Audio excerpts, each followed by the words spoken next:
think about what it is. Think about that one thing that's guiding all of your decisions. And then I'll also tell them it's okay if you need to change it. Just because you pick something today doesn't mean it's the thing tomorrow. Just figure out what it is. And it takes all of us a little time to understand who we are.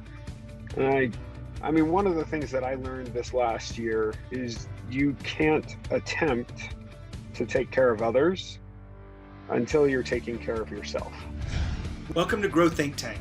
This is the one and only place where you will get insight from the founders and the CEOs of the fastest growing privately held companies. I am the host. My name is Gene Hammett. I help leaders and their teams navigate the defining moments of their growth. Are you ready to grow? Improving your employee communication is something that every leader dreams about. Just having people understand each other, have them truly connect.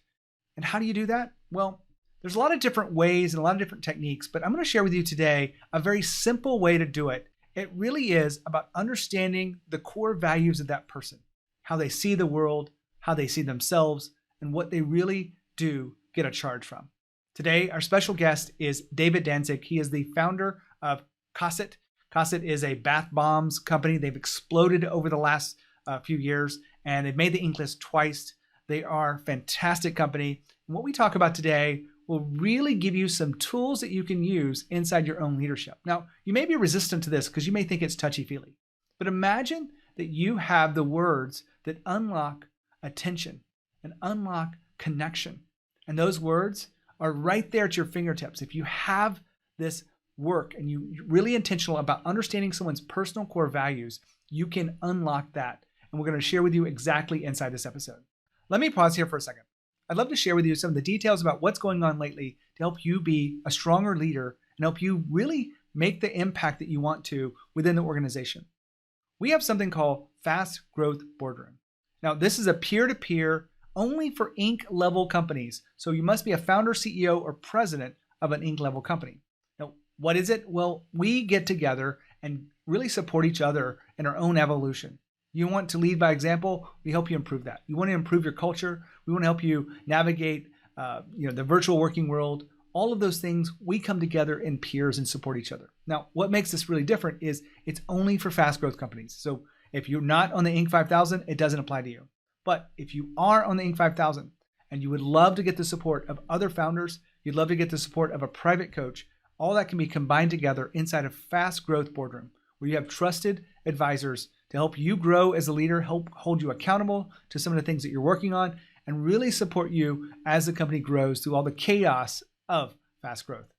When you think about what you really want to do as a leader, this may be the perfect way for you to understand that. If you want to find out more information about Fast Growth Boardroom, just go to fastgrowthboardroom.com. It's a mouthful, but it will help you understand if this is the right fit for you. And maybe if you're not looking for it now, you can just check it out and maybe let it play in the back of your mind that we'd love to invite you in. You do have to apply. We want to make sure we have the right people in there. So if you're interested, go to fastgrowthboardroom.com and check it out now. This is Grow Think Tank, and here is David. Dave, how are you? Doing really good. Excited to have you on the show. Well, and Gene, thanks for having me. I'm excited to be on the show. You are the very first person we've done an interview in the car. You said this is the quietest place in your office. I guess things are bustling over there. It is. It's really quiet here. Plus, our internet is still a little bit of a work in progress. It's supposed to get finished up tomorrow. So I'll have a good connection with you here as well. Not driving, though, just sitting in the car. Got you. To be clear. Well, Cosset has been an incredible growth company, and it's a great story. Tell us a little bit about what Cosset is. Yeah, so I'll start with the meaning of the word Cosset because I think that it helps to explain what we are. So Cosset is an Old English word. It means to care for and protect in an overindulgent way.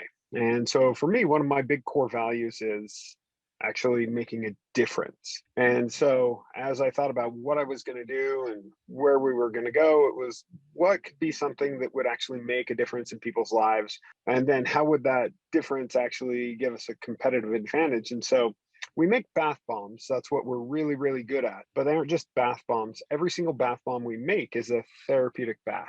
And so there's some that are great for sleep. There's some that are great for anxiety. There's some that are great for sore and aching muscles after you've worked out. Each one is a different therapeutic bath, and that's what makes us really different. And what so far has resonated well with our customers. Well, you did something that I didn't even have to do with this lead in. We're going to talk about personal core values. You just mentioned yours is make a difference. Yeah. What is a personal core value? Because I don't think a lot of people understand what this means. Yeah. So one of my more favorite self-help authors, if you will, is Brene Brown. And one of my team members suggested a while back that we go through her Dare to Lead book that also has a workshop attached to it. If you haven't done it, it's really, really excellent. Very emotional though. Just it's not for the faint of heart. But one of the things she does in there is she asks everybody to define their core value. And when I first heard that, I started, reciting the Boy Scout oath in my mind, honest, true, chaste, benevolent. And then she goes on to say that's not what we're trying to accomplish here. What we're trying to accomplish here is what's one thing, maybe two max, that really governs every choice that you make. And so I thought long and hard about it for me. And at the end of the day, it's to make a difference. I get really, really engaged when I feel like we're making a difference. If I don't feel like we're making a difference, it's super easy to get disengaged really fast. And I mean, there's a million things that you could do for work, for money, for whatever. You need to find something that keeps you motivated to do it beyond the money, because money comes and goes. Before we dive into the back up. Before we dive into the employee side of this and how you use it, how does this really play out in your approach to leadership and how it's impacted the growth of the company? Sure. So one of the things I've really started doing with my team this year is asking them to define what their core motivation is. This is really, really important. I'm going to sidestep to an out of company response here. My father is 81 years old, and sometimes my father doesn't have great boundaries, and he does things that you're like, oh, that felt really awkward to me. But his core motivation is to actually make others feel better, right? That's his core value, is to make others feel better. And so then it makes sense why a cute little 80-year-old man might go up to, a 20-year-old woman and say, "You look really beautiful." It comes off really awkward sometimes, but at the end of the day, he means no harm. That's his core motivation. And I think that's important to understand where someone is coming from. That doesn't mean that they won't still need coaching, right? Like my dad, love him, but like we talk about that as well. Hey, Dad, there's a different way to say that and a different way to make someone feel good other than going up to a 20-year-old and saying, "You look so beautiful." But same with team members. It's, in my opinion, it's really, really important to understand their core value, because then you can frame what they're doing up with, "Hey, look, I know your core value is to help others. And when you said this thing the other day, it didn't feel to me like you were living into your value. Could you explain a little bit more about how that conversation went and why you reacted the way you reacted? Because I don't know if you've thought about their core value, but the team member that you were talking to, their core value is this. And so ultimately, this is what they're trying to accomplish." Now, hold on for a second. David just said using the core values in the communication and leadership of others. Here's how that works. When you understand how someone sees the world, when you understand the key element that unlocks their attention, you can use that very intelligently. When someone's core value is make a difference, like David's, you can use that specifically to unlock their attention. Here's how I would use it. Hey, David, I know that you want to make a difference, but when you think about this next project, what does making a difference mean to you here? Because if that's their core value, then you can use that in sentence and structure and listen to what they're saying, because they want to make a difference, whatever their core value is. Hopefully this is clear to you, but if you take a moment to understand what each person values and you use that in your leadership, you will have the chance to communicate and connect with them at a deeper level.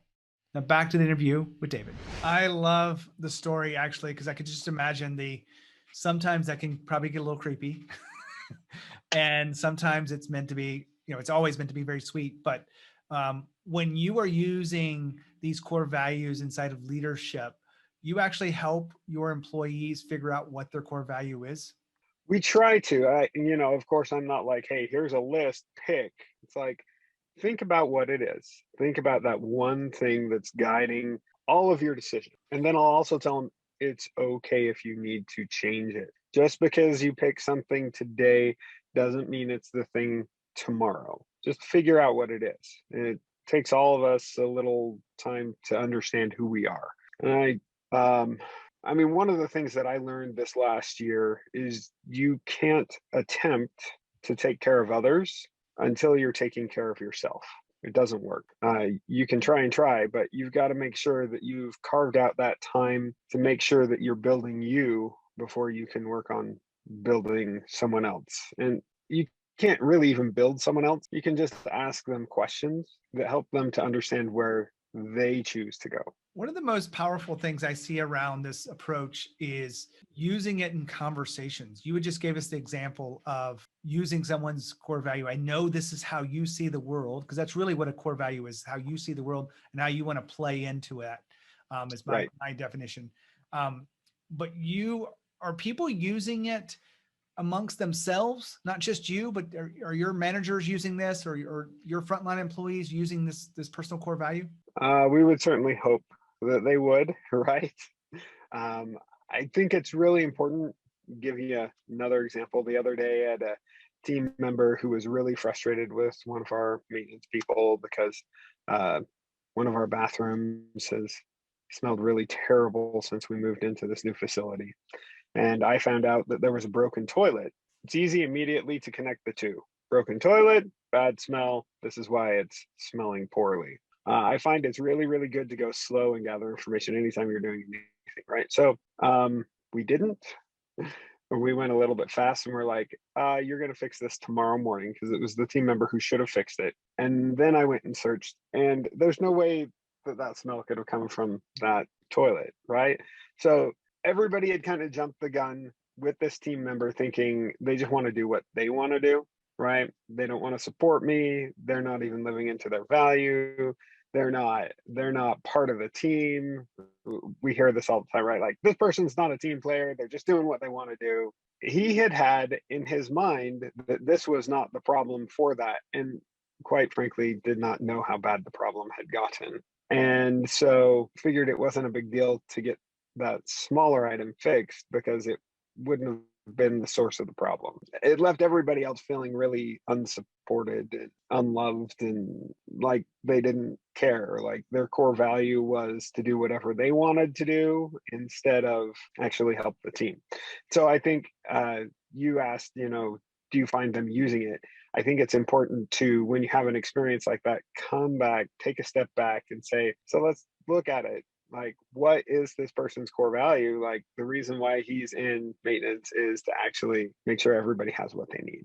And here we were thinking that he just wanted to do what he wanted to do on his time schedule. It just didn't fit into his brain in the way that it made sense that was the thing that needed to be done. So let's know that he's still living into his value, and instead of thinking that he just doesn't care. Sorry, that was a long answer. Hopefully that answered it. That's part of the answer, I'm sure. When you think about your journey as a leader, I'm sure you've been through some ups and downs. What's one of the mistakes that you could share with us that would help us understand leadership to a higher degree? So yeah, I think the most poignant example I can give, 4 years ago, back in February, I was down in Las Vegas, actually setting up our newest store, and I got a call from my brother letting me know that my mom was going to end up going on hospice, and she passed away within about a week of that time. And oh man, instead of like resolving the grief in my head, I threw myself into the work, right? I just drove. We went that year. The Las Vegas store was going to be our third store by the end of that year.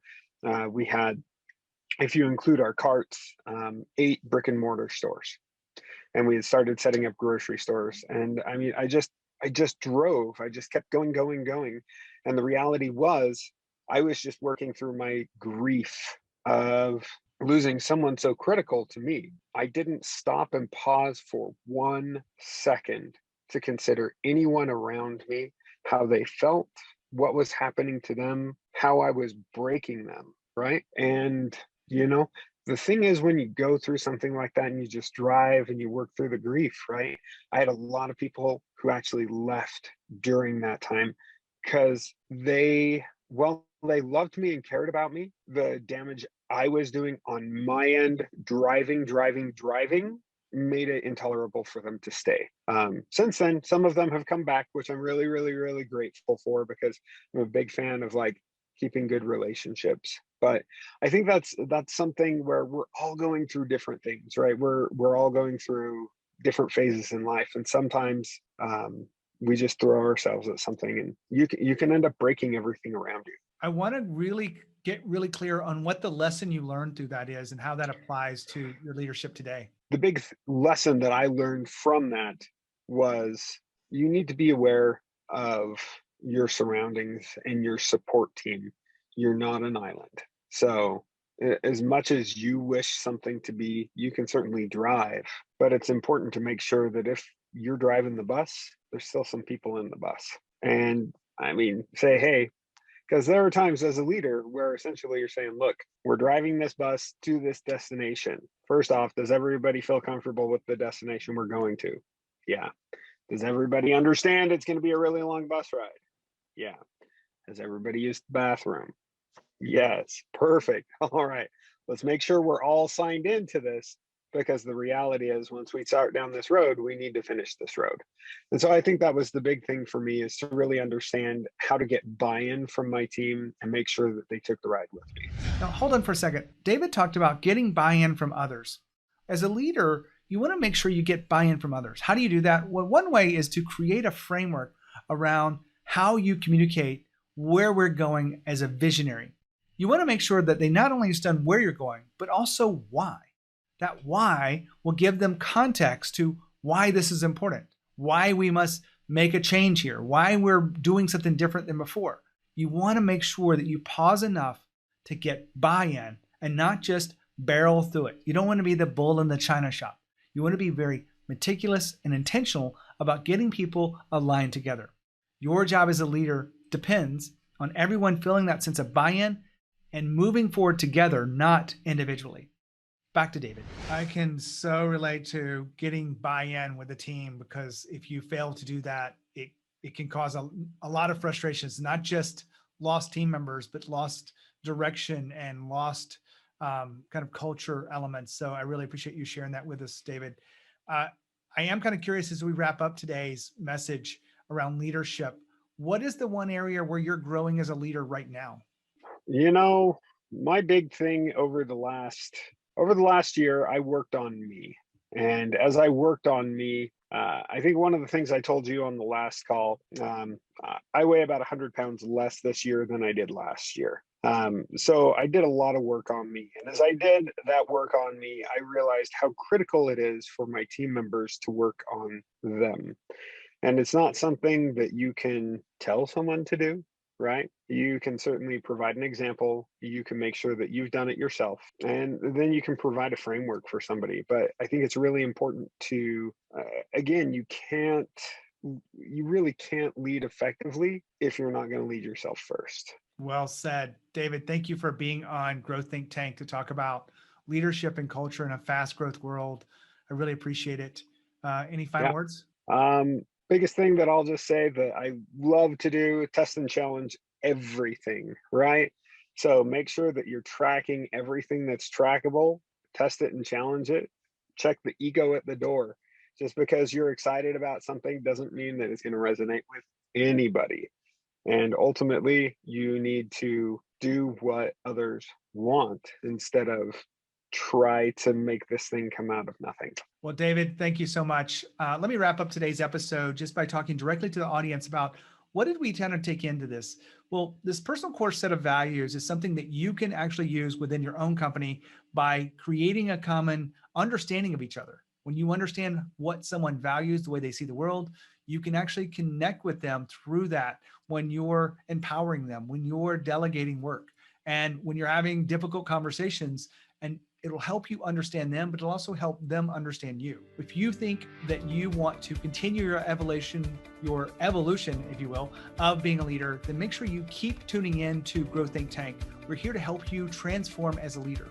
We have a new program that we've launched called Fast Growth Boardroom. It's just for Inc. level companies and the founders and CEOs that want to grow to the next level. If you want more information about that, just go to genehammett.com. As always, lead with courage. We'll see you next time.